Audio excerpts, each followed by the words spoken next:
sous le bandeau, sur la route. Et où sur la route exactement? Mais je suis à Tours, venu faire un tour. Ça, c'est juste une blague de Québécois. Il n'y a personne qui va me comprendre sinon. Là, je pense que ça a tout pris pour que Lina ici me comprenne dans mes blagues. Donc, un grand bonjour à tout le monde. Et donc, vous le savez bien, j'ai fait mon voyage au Clipsage. J'étais à Lisbonne pendant une semaine et ça s'est très bien passé. Et j'ai eu besoin, en fait, de me reposer un peu parce que finalement, j'ai quasiment pas dormi durant tout ce voyage-là. Mais j'ai fait tellement de belles rencontres. C'était très fraternel, très sincère. J'ai réussi à découvrir aussi qu'est-ce qu'en était de Lisbonne. Une belle ville, juste pour vous donner une petite anecdote rapide avant qu'on commence. J'arrive, en fait, je pars de Montréal à 8 h le soir. J'arrive à 8 h le matin, heure de Lisbonne. Les douanes m'ont pris 1h30 en fait avant que je les rencontre. Par après, j'ai pris mes valises. Ça a pris une autre demi-heure pour me rendre jusqu'à un taxi Uber. Je me suis rendu à l'hôtel. Il était rendu 11 h le matin. À midi, je devais rencontrer mon frère Luis Miguel pour qu'il me fasse visiter la ville de Lisbonne. Et j'ai toujours pas dormi. J'ai dormi peut-être 1 heure dans l'avion. Peut-être juste 1 heure dans l'avion. Par après, je me fais inviter par la Grande Loge symbolique du Portugal pour visiter une loge. Donc, j'ai continué ma journée et ça s'est terminé à 2 h du matin. Donc, peut-être un 34 heures que j'étais debout, là.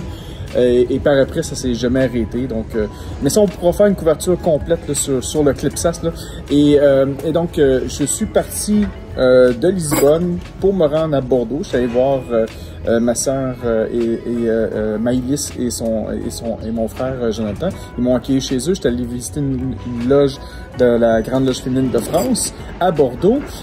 Et là, maintenant, je suis à Tours. Donc, et ça, c'est quand même une histoire quand même super intéressante parce que quand je suis parti de Bordeaux, j'ai oublié mon portefeuille dans l'autre maison. Ça fait en sorte que j'ai dû faire demi-tour, revenir, manquer mon train. Et là, le train, parce que j'avais un train qui allait directement de Bordeaux à Tours.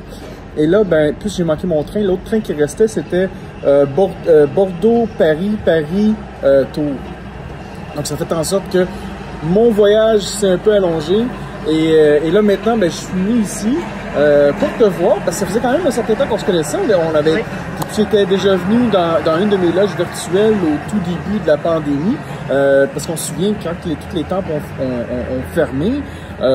C'était difficile pour nous de se rencontrer. Certains ne croyaient pas aux loges Internet. Moi, je me suis dit, je vais vous faire un concept qui va bien marcher. Et je suis quand même très fier de dire que ma loge que j'avais fait, on était tout près de 200 personnes qui étaient virtuellement en ligne. Donc, on a pu faire un grand partage. Et à ce moment-là, quand j'ai rencontré ma sœur Lina, qui était peut-être apprentie ou compagnon dans ce temps-là? Compagnon, oui. Ouais. Elle était compagnon. Donc, on a commencé à parler, à partager et tout ça. Et finalement, ben moi, quand je lui ai annoncé, je disais, hey, je m'en vais en France. Puis elle me dit, je fais mon élévation à la maîtrise le mardi, en fait, le mardi dernier. Je dis, ben, sais-tu quoi? Je vais changer mes plans. Puis on va aller à Tours. Hein. Et il a fait un tour à Tours. J'ai fait un tour à Tours. Donc, et donc c'est ça. Donc, oui, c'est une caméra, merci beaucoup. On est live, hein? On est live. Donc, et donc, c'est ça. Donc, je suis venu participer à ton élévation à la maîtrise, qui est pour moi un moment super important dans une vie maçonnique. Pour moi, il y a l'initiation d'apprenti, donc de passer du profane à l'initié, puis par après, ben, c'est de vivre cette élévation à la maîtrise, qui pour moi qui est le moment qui complète l'enseignement maçonnique, parce qu'on dit toujours que tout est contenu dans les 3 premiers degrés. Il faut juste bien les décortiquer, les sortir, puis d'étudier ces aspects-là. Et toi, comment, toi personnellement, sans révéler là, tout ce qui s'est passé, mais comment toi tu t'es senti dans cette élévation-là? Qu'est-ce que ça t'a apporté? Qu'est-ce que ça t'a apporté et qu'est-ce que ça a changé en toi? Vis-à-vis de la maîtrise? Ouais. Et ben, ce qui était assez intéressant finalement, c'est que j'avais eu un doute sur mon parcours pendant quelques temps. parce que j'étais prise de torpeur et de doute. Après un pas de côté, je suis revenue. Et je suis revenue en me disant qu'il était absolument nécessaire que j'aille au bout de ce pourquoi je suis venue. Ouais. Et en fait, cette élévation à la maîtrise, sans dévoiler pour nos frères et sœurs qui n'auraient pas encore l'âge, le contenu, en fait, ça m'a reconnecté aux frères et aux sœurs que j'ai pu connaître et qui sont malheureusement passés aussi aujourd'hui à l'Orient éternel. Voilà, donc ça a été un moment d'émotion extrêmement fort. Ouais. Ça m'a permis aussi de faire le point sur la femme que je suis devenue. Qui sans la fraternité maçonnique n'aurait pas été possible. Ouais. Et voilà, donc ça, et puis le fait que tu sois là aussi, Franco, mine de rien, le fait qu'on soit passé du virtuel au réel, oui. Et de voir un peu des francs-maçons de plusieurs rites, de plusieurs orients, de plusieurs pays, de plusieurs... c'était pour moi un grand honneur, et voilà, c'est pour la concorde universelle s'est faite en fait ce soir-là. Ouais. Voilà, donc c'était magique. T'apportes un point... je pense important, c'est quand on parle de fraternité universelle, en fait, pour moi, c'est ça la maçonnerie, c'est d'être tout ensemble, la chaîne d'union, que peu importe où on est dans le monde, il va toujours avoir une fraternité. Moi, je me sens toujours chez moi quand n'importe où que je vais ou qu'il y a une loge maçonnique, puis que j'annonce que j'arrive, il va toujours avoir un frère ou une soeur qui va être m'accueillir, qui va prendre de son temps pour moi, finalement, tu sais. Pour moi, c'est ça la vraie fraternité, tu sais. Quand nous, on a fait l'éclipsance à Montréal il y a 3 ans, c'est moi qui allais chercher personnellement tout le monde à l'aéroport et je revenais, tu sais. Ces petites attentions, pour moi, ça montre que notre chaîne, elle est là. On prend soin d'un de l'autre. S'il arrive quoi que ce soit, tu sais, rencontrer un franc-maçon que j'ai jamais rencontré, c'est comme si c'était un ami, ça faisait quelques années que je n'avais pas rencontré, qu'on reconnaît tout de suite super facilement. Et d'ailleurs, on a eu une bonne période sans se parler, Franco. Oui. Et pourtant, tu as pris le temps de m'écrire, de me dire je viens du 16 au 20 en France. Ouais. Et voilà, ça tombait pile à un moment très important de ma vie maçonnique. Ouais. Donc c'est incroyable en fait, finalement. La vie est bien faite. La vie est bien faite. Ouais. Donc, et puis finalement, tu parles de ceux qui t'accueillent, mais toi, tu fais aussi le plaisir de venir à la rencontre de l'autre. Ouais. En venant en France, en allant à Lisbonne, mais aussi quand tu vas aller à Londres. Ouais. Tu vas faire quand même 3 pays qui sont proches, mais qui sont quand même assez différents. Et ça, c'est ça aussi qui est beau, c'est toi, ta démarche qui va jusqu'au bout d'aller voir ce qui se passe véritablement ailleurs. Mais en fait, c'est justement voir ce qui se passe ailleurs. Tu sais, le compagnon doit voyager. Quoi qu'il arrive, ça fait partie, c'est le but du compagnon, c'est de voyager et de ramener de l'expérience.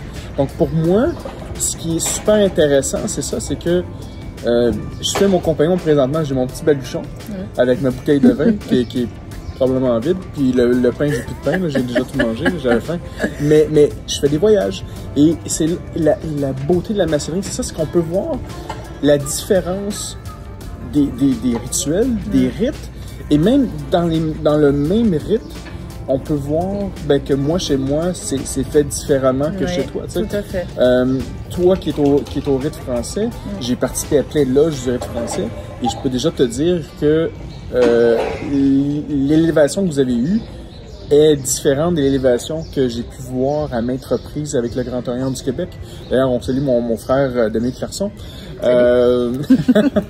Mais c'est ça, donc, et je peux déjà faire des comparatifs, mais à la fin, c'est quand même une expérience qui est ultra similaire, mais il y a quand même des petites différences qui font en sorte que c'est ça la beauté de notre maçonnerie. Puis en tant que compagnon, d'observer les différences, puis de dire comment que ces différences font en sorte que comment ces différences peuvent peuvent améliorer mon expérience maçonnique. En fait, ce qui est intéressant aussi, c'est de se dire qu'il n'y a pas une maçonnerie, mais des maçonneries, et que la maçonnerie, ça s'incarne aussi par les gens qui la pratiquent.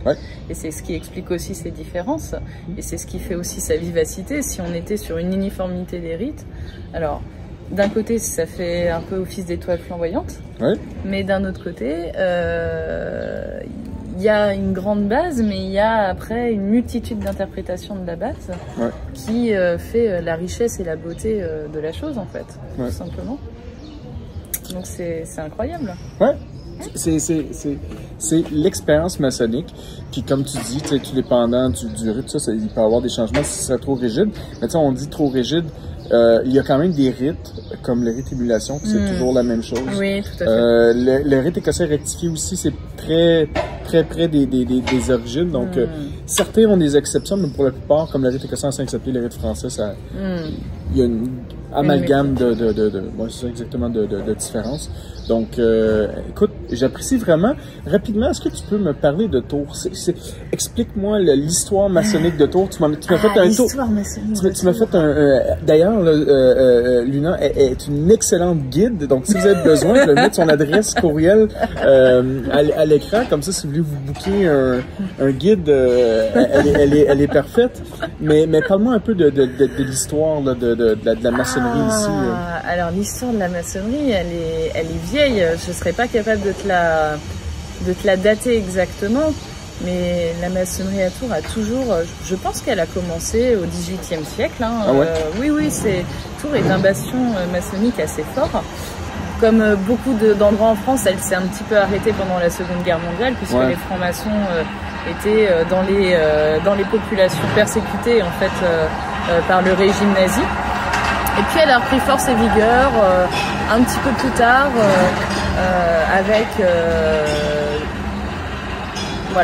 avec une multitude d'obédiences, de rites.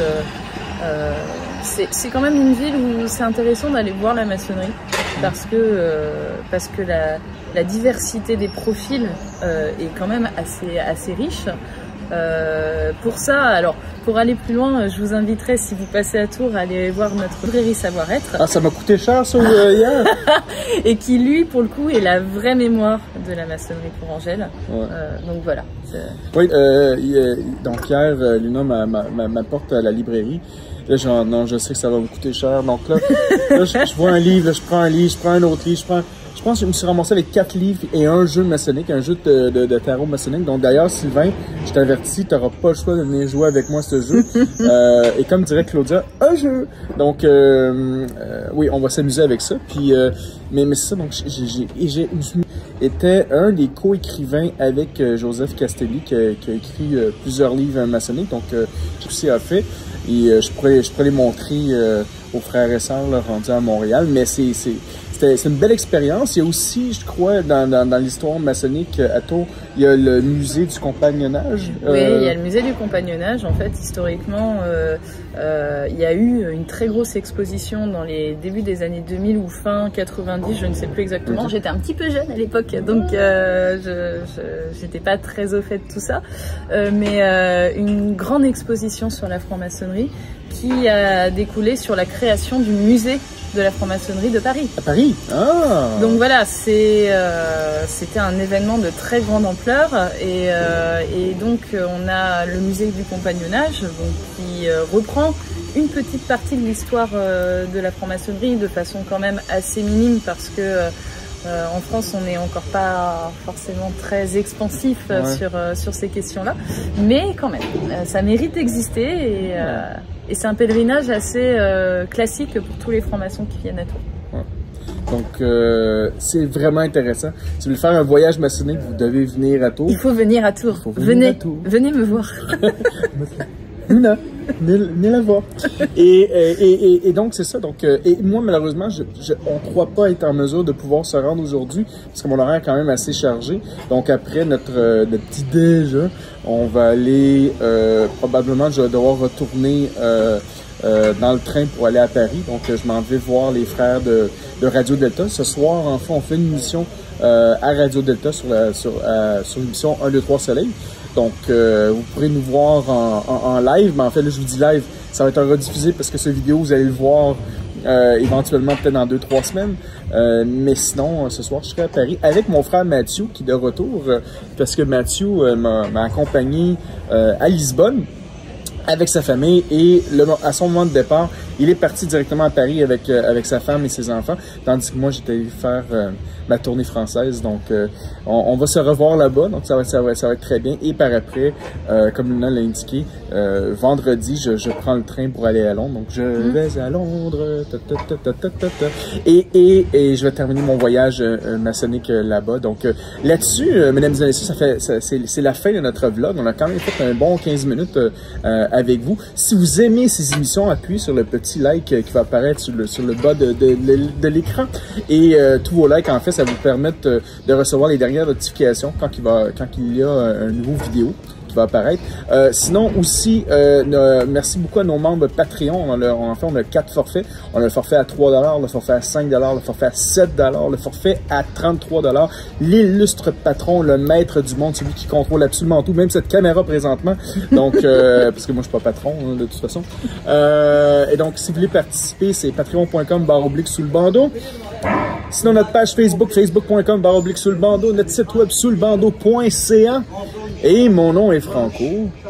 Et je suis avec Luna. Et je vous dis... Et vous êtes... Attendez. Oh! À Tours. Ah. Voilà.